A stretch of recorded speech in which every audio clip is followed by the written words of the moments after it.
जय हिंद प्यारे बच्चों, स्वागत है आप सभी का। तो आज हम पहुंच चुके हैं वेव ऑप्टिक्स के तीसरे दिन, है ना। वेव ऑप्टिक्स का आज तीसरा दिन है। और आज हम लोग बात करेंगे जो है किस बारे में। आज की चर्चा बहुत ज़्यादा महत्वपूर्ण रहेगी क्योंकि आज हम बात करेंगे यंग्स डबल स्लिट एक्सपेरिमेंट की। जी हाँ, यंग का द्विझिर्री प्रयोग, इसके बारे में हम लोगों को आज जानकारी लेनी है। तो बड़ा सिंपल है, आराम से चीज़ों को हम लोग समझेंगे, आराम से चीज़ें बन जाएंगी। तो चलिए शुरू करते हैं। Young's double slit experiment, Young का द्विझिर्री प्रयोग। देखिए यंग ने क्या किया, एक्सपेरिमेंटली, यानी कि आप यू यू कह सकते हैं प्रैक्टिकली, उन्होंने जो है interference of light, interference of light के बारे में हम लोगों को कुछ बताया। तो Young's double slit experiment, Young's double slit experiment, shortcut में कुछ लोग इसको जो है YDSE कहते हैं। क्या कहते हैं इसे शॉर्टकट में? YDSE कहते हैं, YDSE। ठीक है,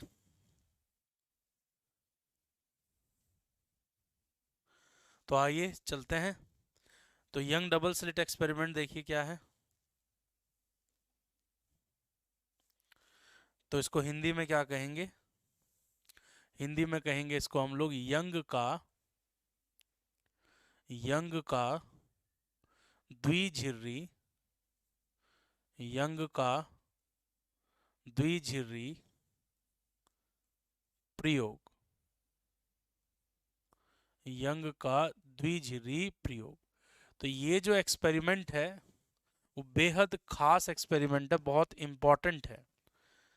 और इस एक्सपेरिमेंट में प्रैक्टिकली यंग जो है हमें कुछ बात बताएंगे। तो यंग ने क्या किया, यंग ने एक सिंगल स्रोत लिया, ये एक सिंगल सोर्स ऑफ लाइट लिया, ये एक एकल स्रोत लिया, और इसके सामने उन्होंने एक जो है, ये देखिए ध्यान से समझिए, इसके सामने इन्होंने क्या किया, एक कार्डबोर्ड लिया, यानी कि आप कह सकते हैं कि कोई अवरोध लिया, और उसमें दो इस तरह के छेद कर दिए। क्यों भाई, ये दो छेद क्यों किए यंग ने? क्योंकि यंग जो है एक स्रोत से दो स्रोत बनाना चाहते थे। यंग क्या चाहते थे कि वो टू सोर्स, यानी कि दो सोर्स ऑब्टेन करें, कहां से? एक से, है ना। इसलिए वो ऐसा करना चाहते थे, क्योंकि हमें पता है कि इंटरफेरेंस तभी पॉसिबल है जब स्रोत कैसे होंगे, कला संबद्ध, यानी या फिर आप कह सकते हैं सुसंगत होंगे। और मैंने आपको दो तरीके बताए थे कि आप एक एक सिंगल स्रोत से, एक सिंगल सोर्स से दो सोर्स कैसे बना सकते हैं। तो पहला मेथड मैंने आपको बताया था bye the division of wave front, यानी कि आप तरंगाग्र का विभाजन कर सकते हैं। और दूसरा मैंने बताया था bye the division of amplitude, यानी कि आप आयाम का विभाजन कर सकते हैं। तो आप हम लोग यहाँ किस चीज का विभाजन कर रहे हैं? मतलब हमने तो नहीं, यंग ने किया है। तो यंग यहाँ किस चीज का विभाजन कर रहे हैं? तो यंग यहाँ पर जो है तरंगाग्र का विभाजन कर रहे हैं, और यहाँ एक स्रोत से दो स्रोत का निर्माण किया जा रहा है। तो एक छोटा सा सवाल एग्जाम में पूछा जा सकता है कि यंग का जो डबल स्लिट एक्सपेरिमेंट है, यानी कि यंग का जो द्विझिर्री प्रयोग है, उसमें एकल स्रोत से दो स्रोत कैसे बनाए जाते हैं, यानी कि two sources are obtain from a single source, how? तो आप बोलेंगे by the division of wave front, आप बोलेंगे तरंगाग्र का विभाजन करके। ठीक है, तो ये वाली बात आप याद रखिएगा, ध्यान से समझिएगा। अब बहुत इंपॉर्टेंट बात है। तो मान लेते हैं कि ये जो, और इन्होंने इसके सामने क्या रखा, इसके सामने इन्होंने स्क्रीन रखी, ये स्क्रीन रख दिया, ये स्क्रीन है, ये है स्क्रीन, जिसको हम क्या कहते हैं, पर्दा कह सकते हैं आप इसे। ये स्क्रीन को आप क्या कह सकते हैं, पर्दा। मतलब यहां पर हम क्या देखना चाहेंगे, यहां पर हम देखना चाहेंगे कि इंटरफेरेंस पैटर्न किस तरह का बनता है। तो ये पर्दा हो गया आपका।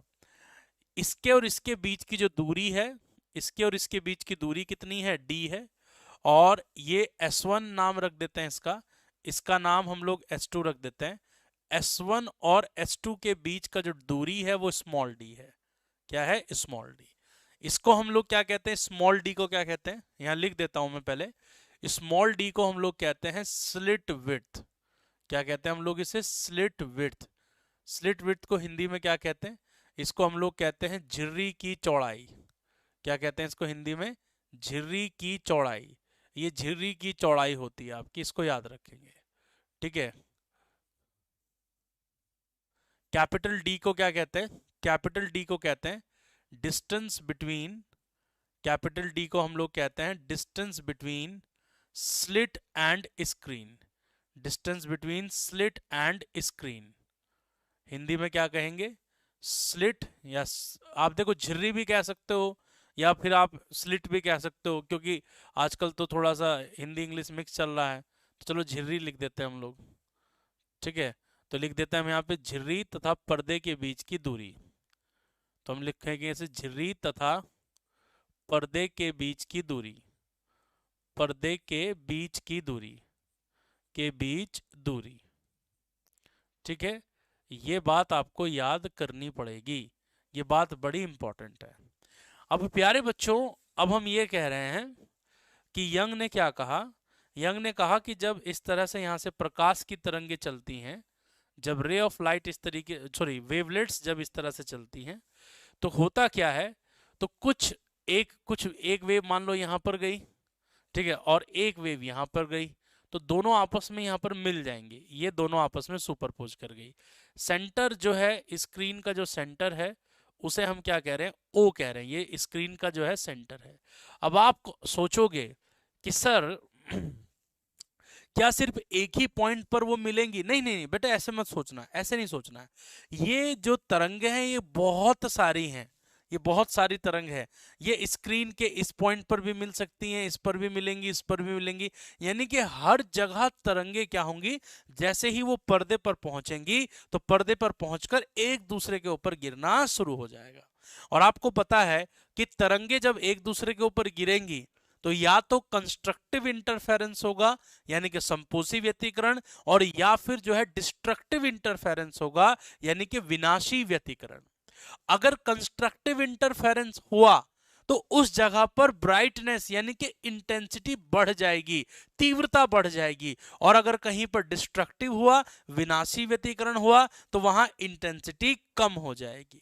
तो आपको पर्दे पर कैसा पैटर्न देखने को मिलेगा? आपको पर्दे पर पैटर्न देखने को मिलेगा ऐसे, आपको मिलेगा जैसे सेंटर पे ब्राइट, फिर डार्क, फिर ब्राइट, फिर डार्क, फिर ब्राइट, फिर डार्क। तो ये जो पट्टियां आपको दिखाई देंगी, जैसे मेरी टी शर्ट पे देखो ये पट्टियां, ये देखिए, ये देखो डार्क, फिर बीच में ब्राइट, फिर बीच में डार्क, फिर ब्राइट। तो ये इस तरह की पट्टियां आपको जो है दिखाई देंगी। तो इस पट्टी को हम क्या कहेंगे? इस पट्टी को हम कहते हैं फ्रिंज। क्या कहते हैं हम लोग इसको? फ्रिंज कहते हैं। नाम याद करो, क्या कहते हैं हम इसको? जो है फ्रिंज जो है। ये बात इंपॉर्टेंट बात है, बहुत ज्यादा इंपॉर्टेंट बात है। तो मान लेते हैं कि ये पॉइंट आपका P है और सेंटर से जहां पर वो मिली है, सेंटर से जहां पर वो मिली है, तो इस चीज को हम लोग क्या कह देते हैं? मान लो ये क्या है? आपकी X है। ये क्या है? आपकी X है। ठीक है, अब देखिए ध्यान से समझिए प्यारे बच्चों, प्यारे बच्चों, कंस्ट्रक्टिव इंटरफेरेंस होगा या डिस्ट्रक्टिव इंटरफेरेंस होगा, ये तब तक डिसाइड नहीं किया जा सकता। मेरी बात पे ध्यान दीजिएगा सब लोग।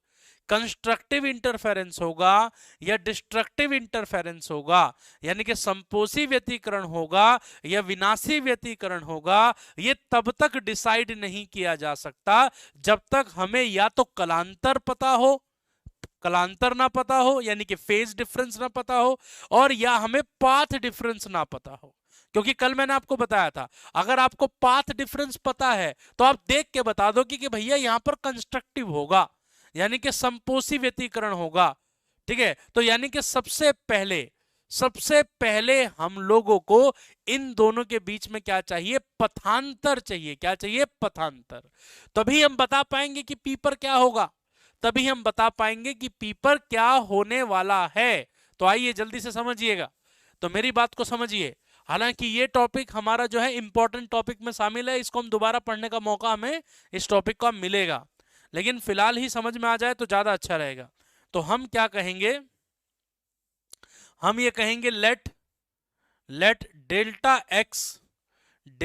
X be the path difference, delta x be the path difference, delta x be the path difference. माना माना डेल्टा एक्स पथांतर है, माना डेल्टा एक्स पथांतर है, डेल्टा एक्स क्या है, पथांतर, पाथ डिफरेंस। तो delta x is equal to क्या होगा, अब डायग्राम देख के बताइए कौन सी तरंग एक्स्ट्रा चल रही है। भाई ये वाला जो है चलेगा S2P और ये चलेगा S1P, तो ज्यादा कौन चला, ज्यादा कौन चला, S2P ज्यादा चला, S1P कम चला। तो इन दोनों का अंतर ले लीजिए, तो ये हो जाएगा S2P माइनस S1P। तो ये क्या है, ये आपका पाथ डिफरेंस है। क्या है बच्चा, ये पाथ डिफरेंस है, यानी कि पथांतर है। अच्छा एक बात बताओ, एक बात बताओ जरा जल्दी से, क्या बात बताओ, ठीक है, ये डेल्टा एक्स को जब सॉल्व कर लेंगे तो क्या होगा, ऑल्सो डेल्टा एक्स को सॉल्व करने पर आपको मिलेगा एक्स डी बाई डी। ये आज का सबसे पहला फॉर्मूला जो कि बहुत ही ज्यादा क्रांतिकारी है, इसको याद रखिएगा।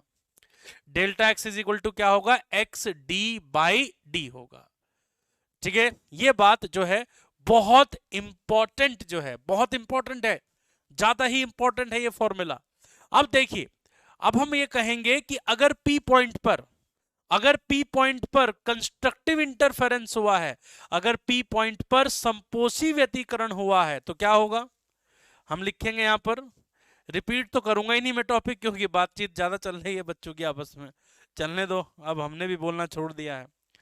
तो हम क्या कह रहे हैं, केस नंबर 1, पहला केस देखिए।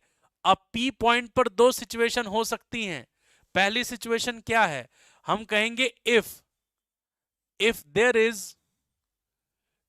there is constructive interference, if there is constructive interference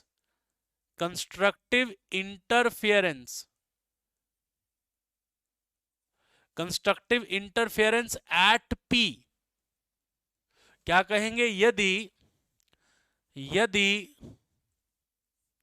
P पर समपोषी व्यतिकरण हो, समपोषी व्यतिकरण हो, समपोषी व्यतिकरण हो, तो प्यारे बच्चों एक बात मुझे बताना कि अगर समपोषी व्यतिकरण होगा कहां पर, P पॉइंट पर, तो समपोषी व्यतिकरण के लिए पथांतर कितना होना चाहिए, क्या होना चाहिए, तो हम लिखेंगे डेल्टा एक्स होना चाहिए किसके इक्वल, एन लैम्डा के इक्वल होना चाहिए। ये कल मैंने आपको बताया था, एक कल हमने ड्राइव किया था।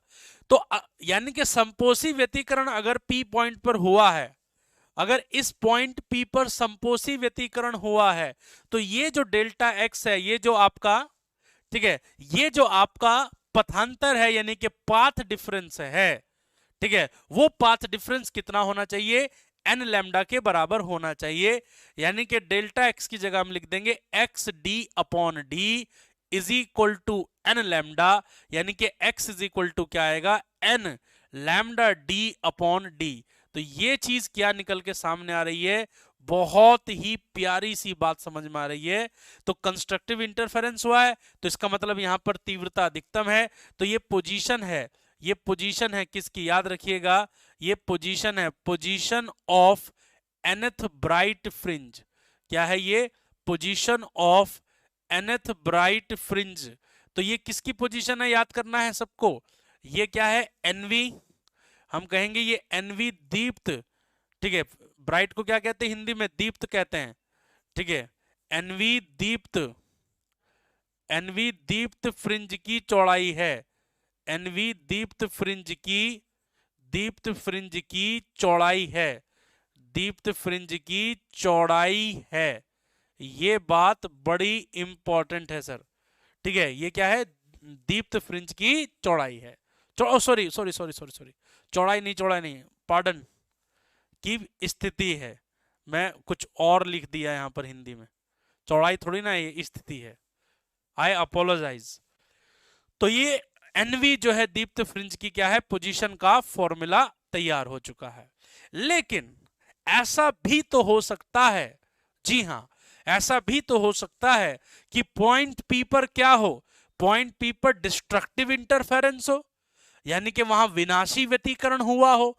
तो अगर केस 2 की बात करें कि अगर पॉइंट पी पर विनाशी व्यतीकरण हुआ है, देखिए जरा केस 2, केस 2 देखिए,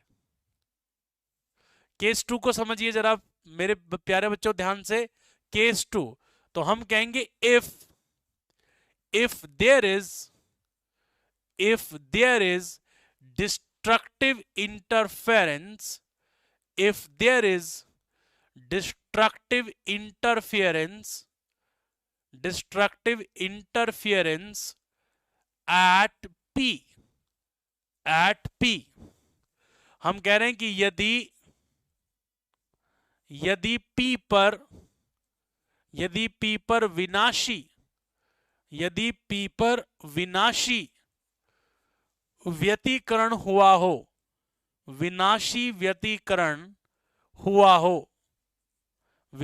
व्यतीकरण हो, तो अगर पॉइंट P पर विनाशी व्यतीकरण हुआ होगा, अगर पॉइंट P पर विनाशी व्यतीकरण हुआ होगा, तो क्या होना चाहिए, बताओ प्यारे बच्चों, क्या होना चाहिए? तो हम कहेंगे कि डेल्टा x जो है 2n-1 इंटू लैम्डा बाई 2 होना चाहिए। ये तो हमने कल बात की थी आपसे। तो यानी कि डेल्टा x किसके बराबर है, एक्स डी अपॉन डी के बराबर है, और ये क्या है आपका 2n-1 इंटू लैम्डा बाई 2 है, यानी कि x इज इक्वल टू क्या है प्यारे बच्चों, x is equal to 2n-1 lambda capital D by 2d होगा। तो ये क्या है प्यारे बच्चों, नन्हे मन्ने बच्चों, ये है पोजीशन। ये कौन सी पोजीशन है, हम कहेंगे ये है position of nth dark fringe, position of nth dark fringe. क्या मतलब है, ये है एनवी अदीप्त, जी हां, ये एनवी अदीप्त फ्रिंज की चौड़ाई है। क्या है ये आपकी एनवी अदीप्त फ्रिंज की चौड़ाई है। अरे चौड़ाई क्यों बोल रहा हूं मैं बार बार, अच्छा ये मेरे हिंदी में मेरे जबान पे चौड़ाई शब्द जो है अभी आगे बताना है तो पहले ही आ रहा है। तो ये एनवी अदीप्त फ्रिंज की स्थिति है।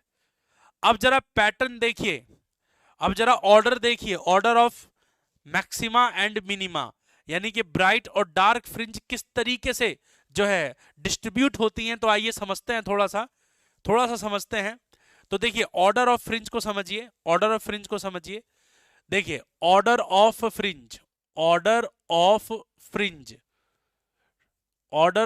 फ्रिंज यानी कि हम कहेंगे फ्रिंजों का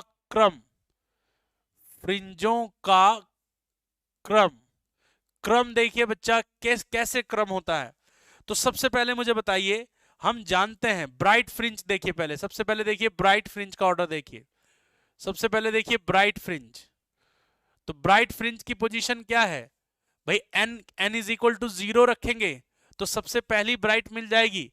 तो अगर ब्राइट फ्रिंज की पोजीशन की बात करें तो ब्राइट फ्रिंज की पोजीशन क्या है, यहां देखिए सब लोग ध्यान से, ब्राइट फ्रिंज की पोजीशन है x is equal to n lambda D by D. तो यहां पर n कहां से स्टार्ट होगा, 0 से स्टार्ट होगा। तो अगर मैं n को 0 रख दूं, तो ध्यान से समझिए, ब्राइट फ्रिंज की पोजीशन का फॉर्मूला लिख लेते हैं यहां पर। तो ब्राइट फ्रिंज बनती है कब, n lambda D by D पर बनती है। तो सबसे पहली ब्राइट कहां बनेगी, बताइए सबसे पहली ब्राइट कहां बनेगी। तो n को 0 रख दीजिए, n को 0 रखेंगे तो कुल मिला के x 0 आ जाएगा। इसको क्या कहते हैं, इसको कहते हैं सेंट्रल ब्राइट, नाम याद कीजिए, इसको क्या कहते हैं, सेंट्रल ब्राइट कहते हैं। ये केंद्रीय दीप्त फ्रिंज है। कौन सी फ्रिंज है ये, केंद्रीय दीप्त फ्रिंज है। ये बिल्कुल सेंटर पर बन गई, बिल्कुल सेंटर पर बनी है। ठीक है, तो ये x इज इक्वल टू 0 वाली लाइन हो गई, ये x इज इक्वल टू 0 वाली लाइन हो गई। अब मेरी बात को ध्यान से समझो, अगली ब्राइट फ्रिंज कहां बनेगी, अगली bright fringe n is equal to 1 पर बनेगी। तो n इज इक्वल टू 1 रख देंगे तो x की क्या वैल्यू आएगी, x की क्या वैल्यू आएगी, x की वैल्यू आएगी आपकी lambda D by d, lambda D by D. ये क्या है आपकी, इसको हम कहेंगे ये फर्स्ट ब्राइट फ्रिंज है आपकी, ये क्या है आपकी फर्स्ट ब्राइट फ्रिंज है, ये पहली दीप्त फ्रिंज है, पहली दीप्त फ्रिंज है, पहली दीप्त, नाम याद कीजिएगा, पहली दीप्त फ्रिंज है ये। अगला कहां बनेगा, n को रख दीजिए यहां पर, n को 2 रख दीजिए, n को 2 रखेंगे तो x इज इक्वल टू क्या होगा, ये 2 लैम्डा डी बाई डी होगा, 2 लैम्डा डी बाई डी। ये क्या होगा, ये आपका सेकंड ब्राइट होगा, ये क्या होगा आपका सेकंड ब्राइट होगा, यानी कि ये दूसरा दीप्त फ्रिंज होगा, या दूसरी दीप्त कह सकते हो, या दूसरा कह सकते हो। ये कहानी कुछ इस तरह से चलती रहेगी, ये कहानी कुछ इस तरह से चलती रहेगी, ये ऑर्डर देखिए आप, ठीक है, ये कहानी जो है थोड़ी इस तरीके से जो है चलती रहेगी। अब आगे बात करें, अरे हुमांशु कुशवाहा भी एक ही बोर्ड पे लिखूंगा सारा, थोड़ा सा देख लो, अभी मेरे को यहां लिखना है इसलिए मैं इसको छोटा लिख रहा हूं। देखो भाई ध्यान से समझो, अगर हम बात करेंगे कि डार्क फ्रिंज कहां पर बनेगी, तो डार्क के लिए थोड़ा कोई डार्क कलर ले लेते हैं, डार्क के लिए थोड़ा कोई डार्क सा कलर ले लेते हैं, ये ले लेते हैं, चलो हरे से लिख देते हैं। अब मुझे एक बात बताओ, मुझे एक बात बताओ, अगर मैं डार्क फ्रिंज की बात करता हूं, डार्क फ्रिंज का मतलब है अदीप्त की मैं बात करता हूं, तो डार्क फ्रिंज की पोजीशन का फॉर्मूला क्या है, x इज इक्वल टू क्या है 2n-1 lambda D by 2d है। तो प्यारे बच्चों सबसे पहली डार्क कब बनेगी, मुझे बताइए जरा कोई, सबसे पहली डार्क कब बनेगी, सबसे पहली डार्क। तो n को यहां से कहां से स्टार्ट करना है, 1 से स्टार्ट करना है, 0 से नहीं स्टार्ट करना है। तो यहां पर n इज इक्वल टू 1 रख दीजिए, जैसे ही आपने n इज इक्वल टू यहां 1 रखा तो x इज इक्वल टू क्या बना, 2 ही कम 2, और ये पूरा का 2 में से एक गया 1, तो यानी कि ये क्या हो गया लैम्डा डी बाई 2d। यानी कि प्यारे बच्चों ये क्या है, ये फर्स्ट डार्क है, ये क्या है, ये फर्स्ट डार्क है, यानी कि ये पहली अदीप्त फ्रिंज है। क्या है प्यारे बच्चों, ये पहली अदीप्त फ्रिंज है, इस बात को समझिए। प्यारे बच्चों अगला डार्क कब मिलेगा, अगला डार्क कब मिलेगा, तो प्यारे बच्चों n को 2 रख दीजिए, n को अगर आपने 2 रखा तो 2 दूनी 4 में से एक गया, तो ये बचेगा 3 लैम्डा डी बाई 2d। तो प्यारे बच्चों ये क्या है, प्यारे बच्चों ये आपका सेकंड डार्क है, ये आपका सेकंड डार्क है, यानी कि ये आपका दूसरा या दूसरी अदीप्त फ्रिंज है, ये दूसरी अदीप्त फ्रिंज है। प्यारे बच्चों एक बात समझने की कोशिश करो, ठीक है,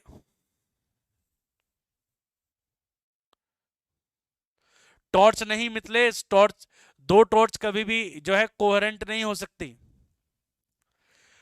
अब मेरी बात को ध्यान से समझो सब लोग, मेरी बात को ध्यान से समझो, अगर हम बात करते हैं पोजीशन की, तो देखिए x इज इक्वल टू 0 पर, ये वाला लाइन देखिए, ये वाला line x is equal to 0 line है, ये कौन सा लाइन है, x is equal to 0 line है। मैं कलर चेंज कर रहा हूं, देखो ये x is equal to 0 line है, x is equal to 0 line पर क्या हो रहा है, x is equal to 0 line पर क्या बन रहा है, सेंट्रल ब्राइट बन रहा है। फिर उसके बाद अगला ब्राइट कहां बन रहा है, अगला ब्राइट बन रहा है एक्स डी बाई डी पर बन रहा है। उसके बीच में कौन है, उसके बीच में एक डार्क फ्रिंज है, ध्यान से देखिए, उसके बीच में कौन है, एक डार्क है। उसके बाद देखिए, ठीक है, तो यानी कि क्या हुआ, ब्राइट डार्क ब्राइट। उसके बाद फिर क्या मिल गया, उसके बाद आप देखिए 3 lambda D by D. 3 lambda D by D का मतलब यहां समझने की कोशिश करो, ये x इज इक्वल टू 0 है, ये क्या है लैम्डा डी बाई 2d, और ये क्या है लैम्डा डी बाई डी। तो अरे भैया ये 0 है और ये 1 है, 0 और 1 के बीच में आधा ही तो होगा, 0 और 1 के बीच में आधा होगा। अब यहां देखो ये 1 है और नीचे 2 है, तो 1 और 2 के बीच में 1.5 हो गया, देखो 3/2, 3/2 यानी कि 1.5 हो गया। और यहां देखिए इसके बाद फिर आपको क्या मिल रहा है, फिर ब्राइट मिल रहा है। इसी तरह से पैटर्न चलता रहेगा, bright dark bright dark bright dark bright, समझ रहे हो? इसी तरह का पैटर्न चलता रहेगा, ये ब्राइट डार्क का पैटर्न चलता रहेगा, ये बात समझना है। तो यानी कि अगर स्क्रीन पर हम देखेंगे, अगर हम स्क्रीन पर हम देखेंगे तो कैसा दिखाई देगा, प्यारे बच्चों ध्यान से समझना। अब स्क्रीन पर अगर आप देखोगे तो आपको कैसा दिखाई देगा, ये स्क्रीन पर चलते हैं। अगर हम स्क्रीन पर देखें, पर्दे पर देखें, पर्दा है पर्दा, अगर हम पर्दे पर देखें तो कैसा दिखाई देगा, पर्दे पर देखें तो कैसा दिखाई देगा। ठीक है, यहां देखिए, ये हम थोड़ा सा डायग्राम बनाएंगे इस बार। ये स्क्रीन है आपकी स्क्रीन, और स्क्रीन पर ये वाली जो लाइन है ना बीच वाली, ये जो इसका सेंटर है, अरे प्यारे बच्चों ये वाली जो लाइन है ये है आपकी x=0 लाइन। तो x=0 लाइन पर क्या बनता है, अभी अभी तो बताया मैंने आपको, x=0 लाइन पर क्या बनता है, x=0 लाइन पर ब्राइट फ्रिंज बनती है। कैसी फ्रिंज बनती है, ब्राइट। तो ब्राइट बना देते हैं, सफेद कलर से बना देते हैं, थोड़ा डब्बा ले आते हैं, देखो जरा, ब्राइट फ्रिंज बनती है। कैसी फ्रिंज बनती है, ब्राइट फ्रिंज। तो x=0 पर कैसी फ्रिंज बन रही है, ब्राइट फ्रिंज बन रही है। देखो प्यारे बच्चों, ब्राइट फ्रिंज बन रही है, ब्राइट बन गया ऐसे, ये ब्राइट बन गया। अब अगला ब्राइट कहां बनेगा, बताओ, अगला ब्राइट कहां बनेगा, अगला ब्राइट जो बनेगा वो बनेगा आपका जो है x=, ठीक है, ये देखिए अगला ब्राइट बनाते हैं अब जरा। अगला जो ब्राइट है आपका, अगला ब्राइट बनता है x=λd/2d पर। यहां पर भी कैसा बनेगा, यहां पर भी आपका ब्राइट फ्रिंज बनेगी, ये ब्राइट फ्रिंज बन गई देखो, ठीक, ये ब्राइट फ्रिंज बन गई। लेकिन ये जो कहानी है ना, ये पर्दे के ऊपर भी होती है और पर्दे के नीचे भी होती है। तो एक ब्राइट यहां बन जाएगा नीचे, ऊपर की तरफ पॉजिटिव और नीचे की तरफ नेगेटिव। तो ये होगा x=-λd/, एक मिनट, ये λd/d आएगा, 2d नहीं आएगा बेटे यहाँ, ठीक है, ये आएगा आपका λd/d, ठीक है, और ये क्या होगा, -λd/d होगा, ठीक है। तो यहां पर भी क्या होगा प्यारे बच्चों, यहां पर भी एक ब्राइट फ्रिंज का निर्माण होगा, एक ब्राइट फ्रिंज यहां पर बन जाएगी कुछ इस तरह से। अगली ब्राइट कहां बनेगी, अगली जो ब्राइट है वो बनेगी 2λd/d पर। तो अगली ब्राइट बनाते हैं जरा, ये अगली ब्राइट देखिए कहां बनेगी, अगली जो ब्राइट बनेगी वो कहां बनेगी, वो x=2λd/d पर बनेगी यहां, और नीचे भी बनेगी, नीचे भी बनेगी, ऊपर भी चलता है पैटर्न और नीचे भी चलता है पैटर्न। तो ये x=-2λd/d पर भी बनेगी, ठीक। यहां क्या क्या बनेगा, यहां पर भी ब्राइट बनेगा, यहां पर भी एक ब्राइट बन जाएगा इस तरह से, और एक ब्राइट आपका नीचे बन जाएगा, एक ब्राइट आपका नीचे बन जाएगा। तो ये कुछ इस तरह से पैटर्न चलता है। अब ब्राइट के बीच में क्या बनेगा, ठीक है, ब्राइट के बीच में क्या बनेगा, ब्राइट के बीच में डार्क बनेगा, ठीक है। अरे मोहित पटेल पहले ये समझो जो समझा रहे हैं, बाद में बात, एग्जाम की बात छोड़ दो, जब टॉपिक समझना शुरू करो तो एग्जाम को मत याद किया करो, पहले टॉपिक को समझो, एग्जाम में अपना आप हो जाएगा। जो हम समझा रहे हैं उसको ध्यान से समझो पहले, वो हमारा काम है कि कौन सा क्वेश्चन आएगा और कैसा आएगा, आप ये इस चीज पे ध्यान लगाओ।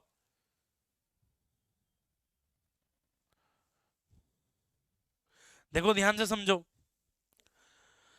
अब बीच बीच में क्या चलेगा, बीच बीच में चलेगा डार्क फ्रिंज, तो बीच बीच में डार्क चलेगा, तो इसके बीच में यहां क्या बनेगा, इसके बीच में यहां पर डार्क बन जाएगा, यहां क्या बनेगा, यहां पर डार्क बन जाएगा, यहां क्या बनेगा, यहां पर डार्क बन जाएगा, यहां पर क्या बनेगा, यहां पर डार्क बनेगा। ये देखिए, ये बीच बीच में डार्क फ्रिंज बन जाएगी, बीच बीच में क्या बन जाएगी, डार्क फ्रिंज बनेगी। तो ये डार्क फ्रिंज बनी है, ये डार्क बनी है यहां पर, ठीक है, अदीप्त बनी है, चमक बिल्कुल फीकी चमक रहेगी, ये बिल्कुल फीकी चमक रहेगी, बिल्कुल फीकी चमक इस तरह से, बिल्कुल फीकी चमक, ये देखिए बिल्कुल फीकी। ठीक है, तो हम ये कहेंगे कि ये पोजीशन कौन सी है, ये वाली पोजीशन, ये वाली पोजीशन कौन सी है, ये वाली पोजीशन कौन सी है, इनका नाम लिखना पड़ेगा पोजीशन का। ये पोजीशन कौन सी है, ये पोजीशन कौन सी है, इनका नाम लिखना पड़ेगा। चलो, तो x देखो, ये 0 है और ये लैम्डा डी बाई डी है, ये कौन सी पोजीशन है, ये x is equal to lambda D by 2d है। ये कौन सी है, ये x is equal to 3/2 lambda D by D है।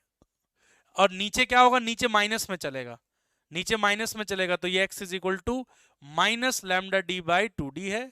और ये क्या है, ये x is equal to -3/2 lambda D by 2d है, लैम्डा टी बाई डी। ये इस तरह का पैटर्न चलता है। ठीक है,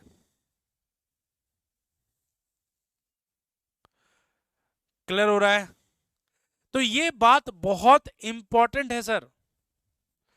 फ्रिंज का मतलब क्या होता है, मिथलेज बताया था, ये जो मेरे टी शर्ट पे देखो, ये पट्टी, फ्रिंज का मतलब होता है पट्टी, ये जो आपको ब्राइट चमकदार पट्टी दिखाई दे रही है। तो ये बात बड़ी इंपॉर्टेंट है। अब बात करते हैं फ्रिंज की चौड़ाई। फ्रिंज की चौड़ाई, फ्रिंज की चौड़ाई देखिए क्या होगा। तो हम ये कहते हैं, देखो डायग्राम इसीलिए मैंने इतनी मेहनत से डायग्राम बनाया है। डायग्राम देखिए ध्यान से, दो डार्क के बीच का जो गैप होगा, बहुत मारूंगा अगर भूल गए तो, देखो ध्यान से, दो डार्क के बीच का, दो ब्राइट के बीच का, देखो जहां मेरा मार्कर है, एक ब्राइट दूसरा ब्राइट, दो ब्राइट के बीच का क्रमागत, क्रमागत मतलब कंजिगेटिव, ठीक है, दो कंजिगेटिव ब्राइट के बीच का दूरी या उनके बीच का डिस्टेंस क्या होगा, डार्क फ्रिंज की विड्थ होता है। पहले इंग्लिश में बोलने दो मुझे, दो कंजिगेटिव ब्राइट फ्रिंज के बीच का गैप डार्क की चौड़ाई होता है, डार्क की क्या होता है, विड्थ होता है। हिंदी में देखो, दो क्रमागत दीप्त के बीच की दूरी एक अदीप्त की चौड़ाई होती है, और दो अदीप्त के बीच की दूरी क्या होती है, दीप्त की चौड़ाई होती है। यह बात याद रखना, यह बात याद रखना। दो ब्राइट के बीच का गैप डार्क का विड्थ होगा, और दो डार्क के बीच का गैप ब्राइट का विड्थ होगा। तो इस चीज को ही हम क्या कहते हैं, फ्रिंज विड्थ कहते हैं। इसको हम क्या कहते हैं, फ्रिंज विड्थ कहते हैं। अरे अभिषेक कुमार, यहां पूछताछ केंद्र नहीं है, अभी खामा खां ब्लॉक हो जाओगे, मैं बता रहा हूं। जब तुम लोग को बोल दिया कि लास्ट में बात किया करो, फिर भी नहीं मानते हो। अभी ये पेपर में आएगा ना टॉपिक, फिर हवाइयां उड़ जाएंगी पेपर में, बता रहा हूं मैं। समझते नहीं हो एक बात।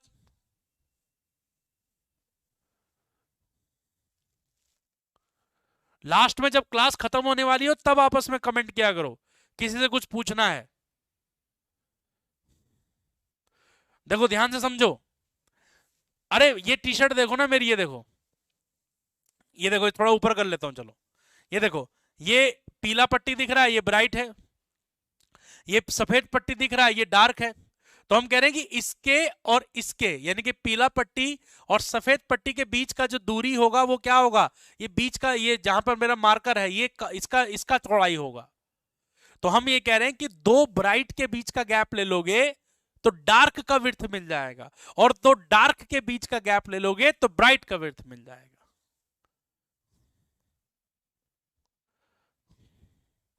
क्लियर हो रहा है? ये बात समझिए, ध्यान से समझिए, बहुत इंपॉर्टेंट है। आइए नेक्स्ट देखिए क्या है, मजाक नहीं चल रहा है यहाँ, पहले ये बात ध्यान रख लीजिए। ये कोई जो है वो इंस्टाग्राम वीडियो नहीं बना रहा हूं मैं यहाँ पर, या ये टिकटॉक वीडियो बना रहा हूं। ये मेहनत से जो है बातें बताई जा रही हैं, उनको दिमाग में जो है बिठाइए, क्योंकि ये पेपर में जब आएगा कॉन्सेप्ट फिर उड़ जाएगा। पता नहीं तुम लोग कॉन्सेप्ट किस चीज को कहते हो। चलो ध्यान से समझो। अब नेक्स्ट देखिए, अब आगे तो हमने बात की आपसे फ्रिंज विड्थ की। फ्रिंज विड्थ की अगर हम बात करते हैं तो क्या है, सुनिए जरा, इसको हम लोग क्या कहते हैं? फ्रिंज विड्थ कहते हैं, फ्रिंज विड्थ। तो समझो जरा, फ्रिंज विड्थ का मतलब है फ्रिंज की चौड़ाई, फ्रिंज की चौड़ाई, फ्रिंज की चौड़ाई का सूत्र है ये। इसे हम लोग क्या कहते हैं? फ्रिंज विड्थ कहते हैं। ध्यान से देखो,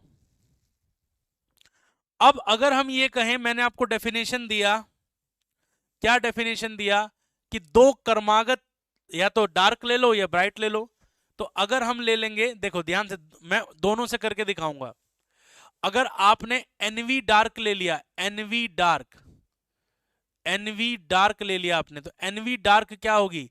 action is equal to 2n-1 lambda D by 2d, और एक उससे अगली वाली ले लो, n+1v डार्क,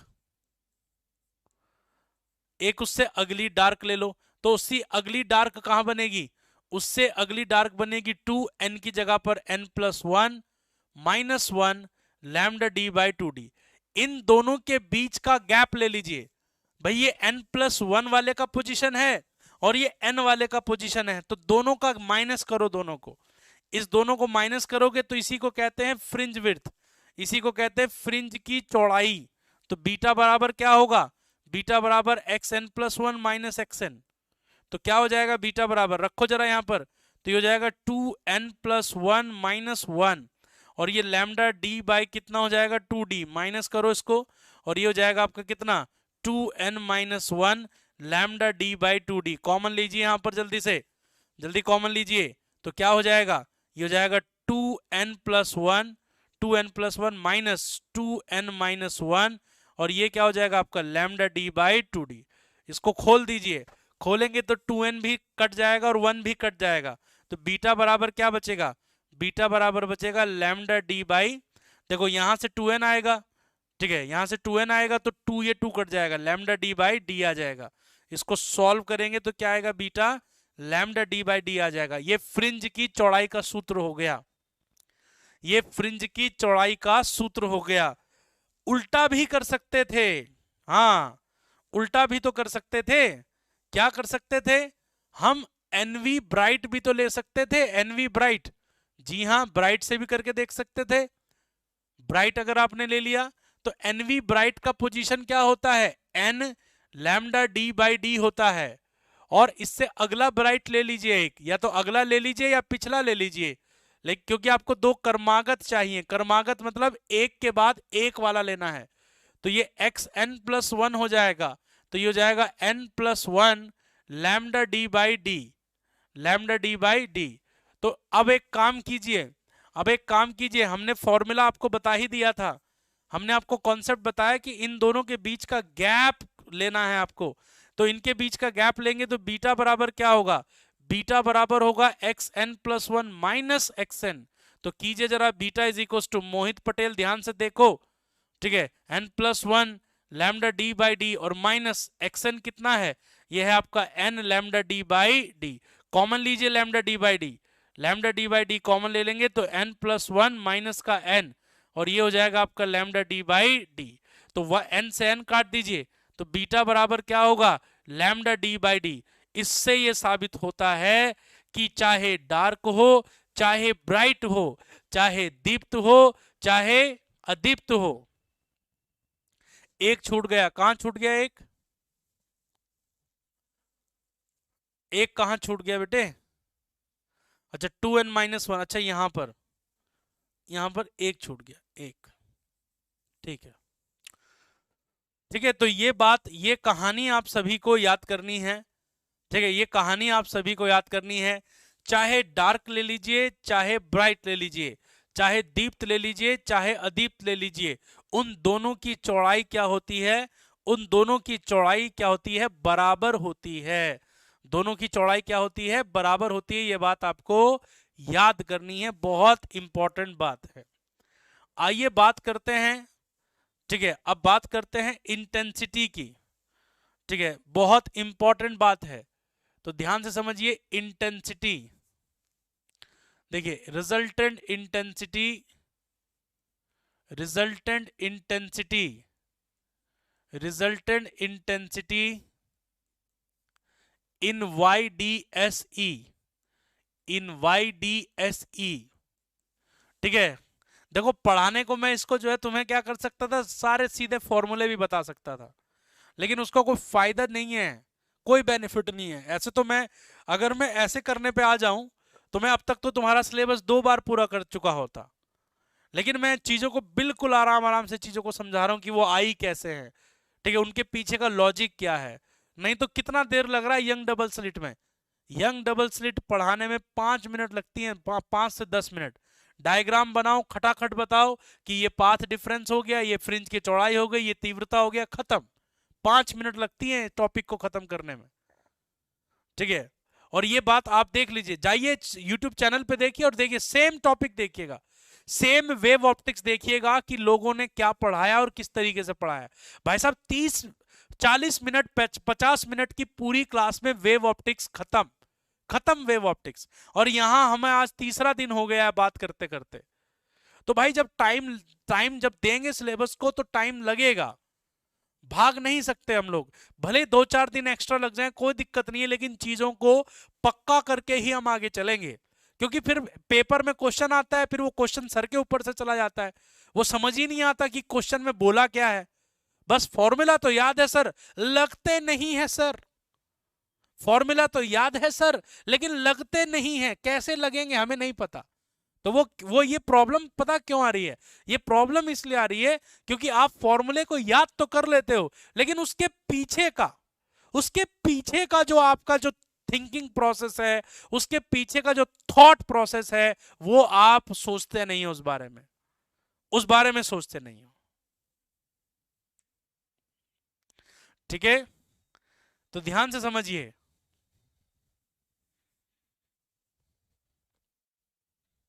चलते हैं अब आगे। हाँ, आराम आराम से चलेंगे बेटे, समझते रहेंगे। तो हम ये कहेंगे YDSE में, YDSE में, YDSE में परिणामी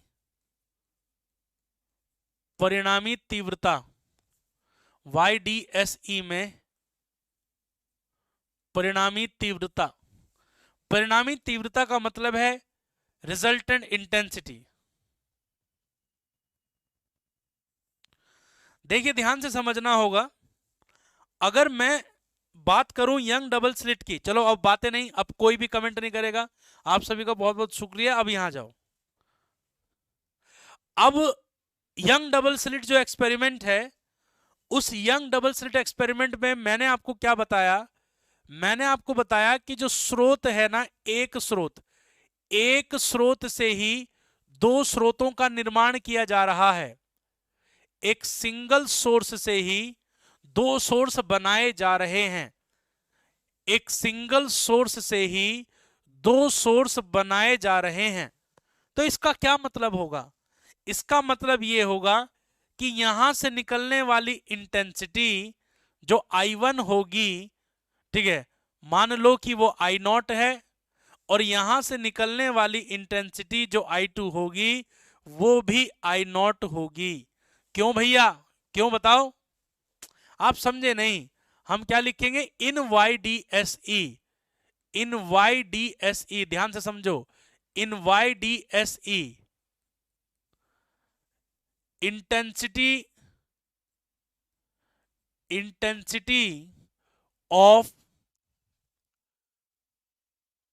intensity of light waves are same, ठीक है, बिकॉज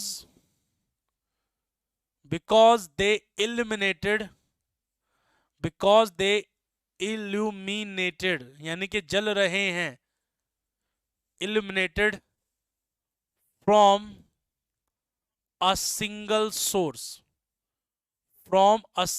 सोर्स, और बिल्कुल बीच में भी है, बिल्कुल बीच में भी है, तो बराबर होगा। तो क्या कहेंगे, YDSE में प्रकाश तरंगों की तीव्रता, प्रकाश तरंगों की तीव्रता समान होगी, तीव्रता समान होगी क्योंकि क्योंकि वे एक ही स्रोत से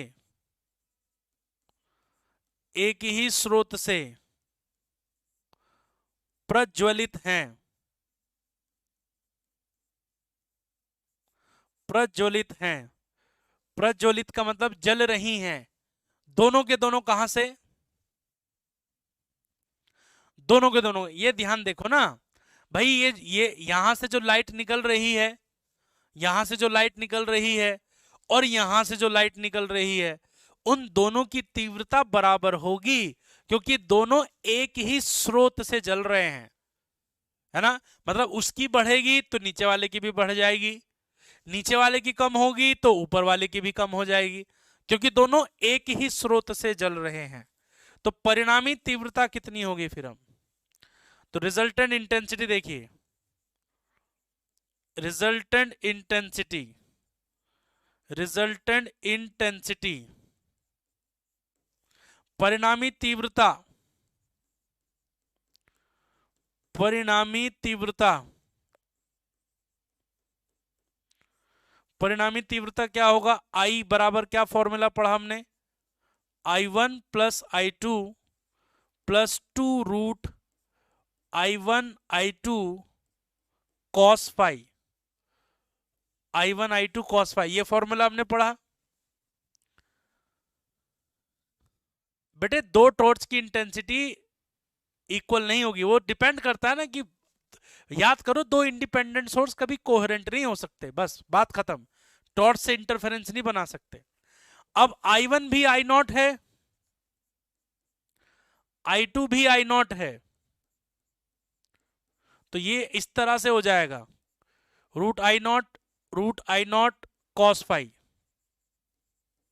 इसको थोड़ा सा सॉल्व करेंगे आगे चल के, ठीक है। इनको थोड़ा सा सॉल्व करेंगे इस इक्वेशन को। थोड़ा सा सॉल्व करने पर क्या मिलेगा?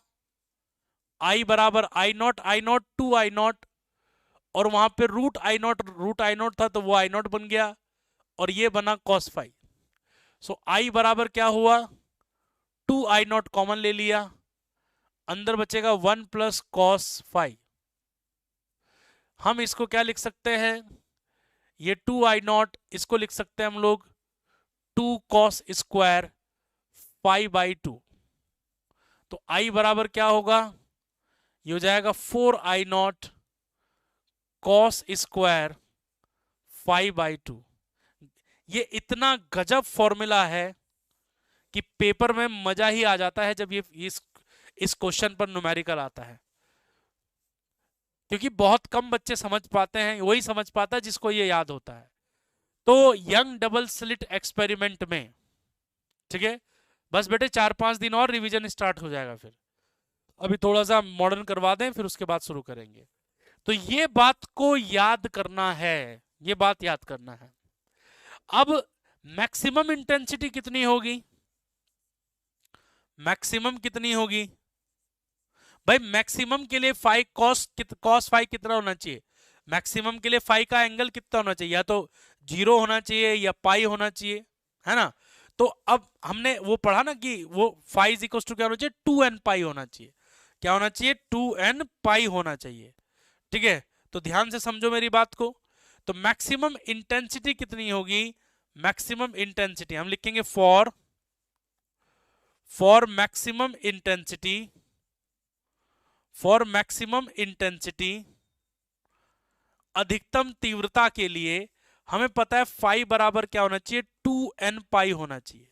अगर फाइ की जगह पर आप 2n पाई रख दोगे तो I मैक्सिमम कितना होगा?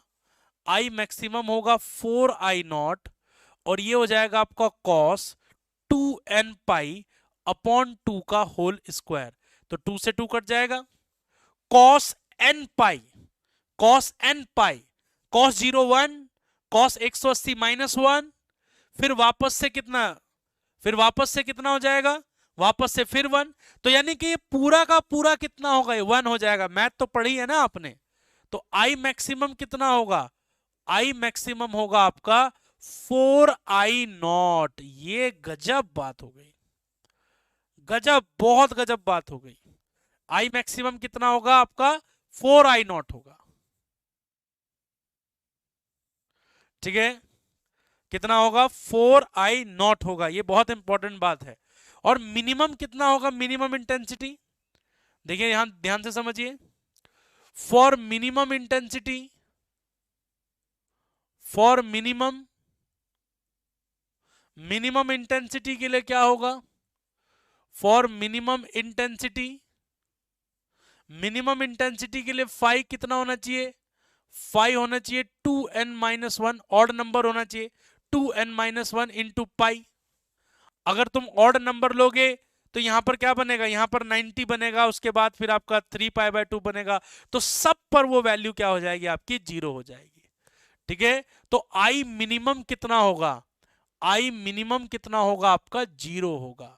तो यंग डबल स्लिट एक्सपेरिमेंट में अगर आप इंटेंसिटी कर्व बनाते हैं, ठीक है, अगर आप इंटेंसिटी कर्व बनाते हैं तो इंटेंसिटी कर्व कुछ इस तरह से होगा। देखिए जरा ध्यान से, इंटेंसिटी डिस्ट्रीब्यूशन कर्व कहते हैं इसे, ऊर्जा वितरण कर्व, एनर्जी डिस्ट्रीब्यूशन कर्व। ये ऐसे चलेगा, टेन टेन, ऐसे चलेगा ये। ठीक है, ये देखिए ये ऊर्जा वितरण कर्व है। अब ये ऐसा क्यों आया, क्योंकि कॉस का स्क्वायर है, कॉस का स्क्वायर है तो वो नेगेटिव में नहीं जाएगा, वो हमेशा क्या रहेगा, पॉजिटिव में ही रहेगा। तो ये जो भी आपको पहाड़ दिखाई दे रहे हैं, जितने भी आपको ये पहाड़ दिखाई दे रहे हैं, ये सब मैक्सिमम इंटेंसिटी वाले हैं। मैक्सिमम इंटेंसिटी है कितनी, ये आई। मैक्सिमम इंटेंसिटी है कितनी, अरे मैक्सिमम इंटेंसिटी 4I0 है। और मिनिमम है कितनी, मिनिमम आपकी क्या है, 0, मिनिमम 0। तो अब ये जो मिनिमा बना है, ये देखिए ये बना है डार्क, ये भी डार्क है, जहां जहां लाइन खींच रहा हूं ये भी डार्क है और ये भी डार्क है, ये भी डार्क है, ये भी डार्क है, ये भी डार्क है, ये भी डार्क है। ठीक है, तो अगर हम देखेंगे पहला डार्क कहां बना था, -λd/, प्लस आएगा, पहला डार्क कहां बना था, λd/2d पे। ये क्या है, -λd/2d। ये क्या है, बोलो जल्दी से, ये है आपका 3/2 λd/d। ये -3/2 λd/d। ये इसी तरह से चलता रहेगा। ये कौन सा हो जाएगा, -5/2 λd/d हो जाएगा। ये कौन सा हो जाएगा, -7/2 λd/d हो जाएगा। ये पोजीशन लिख रहा हूं मैं इनकी। ये 5 λd/d 2d हो गया। ये कौन सा हो गया, ये आपका 7 हो गया, 7 λd/2d हो गया। ऐसे चलता है। तो इसे बोलते हैं ऊर्जा वितरण कर्व बोलते हैं, 4I0। ठीक है, इसे क्या बोलते हैं, ऊर्जा वितरण कर्व। क्या बोलते हैं इसे, ऊर्जा वितरण कर्व कहते हैं। ठीक है, ऊर्जा वितरण कर्व का मतलब है, इसे कहते हैं हम लोग एनर्जी डिस्ट्रीब्यूशन कर्व। क्या कहते हैं इसे हम लोग, energy distribution, energy distribution curve कहते हैं हम लोग इसे। इसे हिंदी में कहा जाता है ऊर्जा वितरण कर्व, ऊर्जा वितरण वक्र, ऊर्जा वितरण वक्र कहते हैं इसे, वक्र। ये बात बड़ी इंपॉर्टेंट है, ऊर्जा वितरण वक्र कहते हैं इसे, ये बात बड़ी इंपॉर्टेंट है। ठीक है, ये याद रखिएगा। ना ना, ये ग्राफ कभी भी, सर ये ग्राफ कभी 0 होगा या एक्स एक्सिस टच करेगा, बेटे ये ग्राफ कभी भी नीचे नहीं आएगा, ये ग्राफ कभी भी नीचे नहीं आएगा। ये ग्राफ नीचे इसलिए नहीं आएगा क्योंकि यहां पर कॉस का स्क्वायर है। ये देखो कॉस का स्क्वायर है, तो किसी चीज का स्क्वायर हमेशा पॉजिटिव ही रहेगा, तो ये ग्राफ कभी भी नीचे नहीं आएगा इस तरह से। ठीक है, ये ऐसे ऐसे चलता रहेगा, ये ऐसे चलता रहेगा, कंटिन्यू चलता रहेगा, ऐसे ऐसे चलता रहेगा, ये ऐसे आगे बढ़ता रहेगा, मतलब ये ऐसे नीचे फ्लैट नहीं होएगा, ऐसे चलता रहेगा ऐसे। ठीक है, पहाड़ बनते रहेंगे।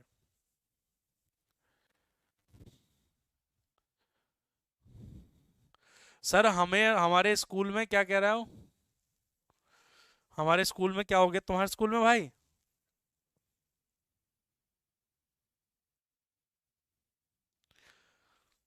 सर हमें स्कूल में डायरेक्ट ये डायग्राम से ही समझाया था, लेकिन आपने तो पूरा खोल दिया। अरे बस वही बात है ना, चीज़ों को समझना के लिए थोड़ा सा टाइम लगता है। अब मान लो ये डायग्राम बना कैसे, क्यों बना रहे हैं, तो इस सब चीज़ों को हमें याद रखना होगा। आई नॉट का मान तो नेगेटिव हो सकता है, नहीं नहीं नहीं बेटे, इंटेंसिटी एम्पलीट्यूड का स्क्वायर होती है, तो इंटेंसिटी भी कभी नेगेटिव नहीं हो सकती। इंटेंसिटी भी कभी नेगेटिव नहीं हो सकती। सर कॉस का ग्राफ जीरो से स्टार्ट नहीं होगा। अरे जीरो से कहां स्टार्ट किया है, देखो जरा बीच में, बीच में जीरो से कहां स्टार्ट किया है, देखो यहां से स्टार्ट हो रहा है ना, मेरा मार्कर देख, मेरा मार्कर देख, ये देख कहां से स्टार्ट किया, मैक्सिमम से तो स्टार्ट किया है। जीरो से स्टार्ट करता तो ऐसे होता, ध्यान से देखो। हाँ रिवीजन शुरू से कराएंगे बेटे। चलिए ये बात जो है बहुत ज्यादा इंपॉर्टेंट थी, बहुत इंपॉर्टेंट बातें आज हम लोगों ने की। ये था आपका यंग डबल स्लिट एक्सपेरिमेंट। कौन सा experiment, young double slit experiment. देखिए एक नोट के साथ हम लोग जो है बात को यहां पर लेके चलेंगे। नोट देखिए क्या है, नोट समझिए यहां पर,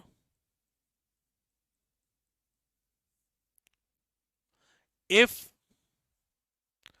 YDSE, इफ y, हम यह कहेंगे, क्या कहेंगे, if experimental setup, experimental setup, if experimental setup emerge in a liquid, emerge in a liquid, then fringe width, fringe width decreases, then fringe width decreases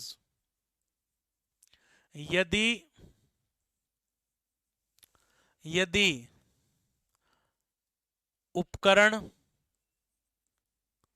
यदि उपकरण किसी द्रव में डुबा दिया जाए, किसी द्रव में डुबा दिया जाए,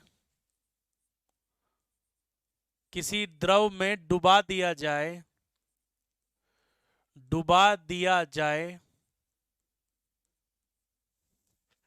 तब, डुबा दिया जाए तब फ्रिंज की चौड़ाई, तब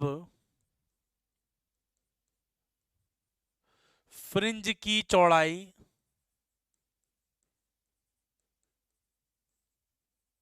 फ्रिंज की चौड़ाई घट जाती है, घट जाती है, फ्रिंज की चौड़ाई घट जाती है। हाँ एक मैराथन लूंगा बेटे, लगाऊंगा मैराथन। तो देखिए एक बार थोड़ा सा खत्म सा हो जाए ना, फिर मैराथन, मैराथन असल में क्वेश्चन की मजा आता है, ऐसे टॉपिक की मैराथन में मजा नहीं आता, वो बोर हो जाता ना बच्चा, इतना याद नहीं कर पाता। क्वेश्चन की मैराथन में मजा आता है, तो मैराथन लगाएंगे क्वेश्चन की, चिंता मत करो। तो देखो बीटा डैश बराबर क्या हो जाता है, बीटा डैश बराबर हो जाता है बीटा बटे म्यू, ये बात याद रखिएगा। जहां म्यू द्रव का, द्रव का अपवर्तनांक है, द्रव का अपवर्तनांक है, where mu is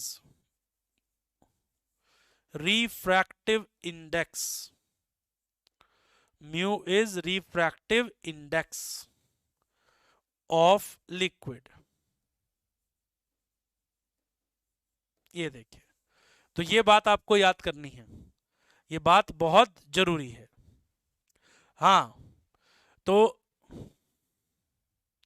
देखो जो स्लिट विड्थ है ना बेटे, स्लिट विड्थ, स्लिट विड्थ का मतलब क्या है, स्लिट विड्थ का मतलब है जो S1 और S2 ना डायग्राम में, जो S1 S2 है ना डायग्राम में, ये S1 S2, इनके बीच की दूरी को D कहते हैं, स्मॉल d, ये होता है बेटे स्मॉल d, इसको कहते हैं स्लिट विड्थ।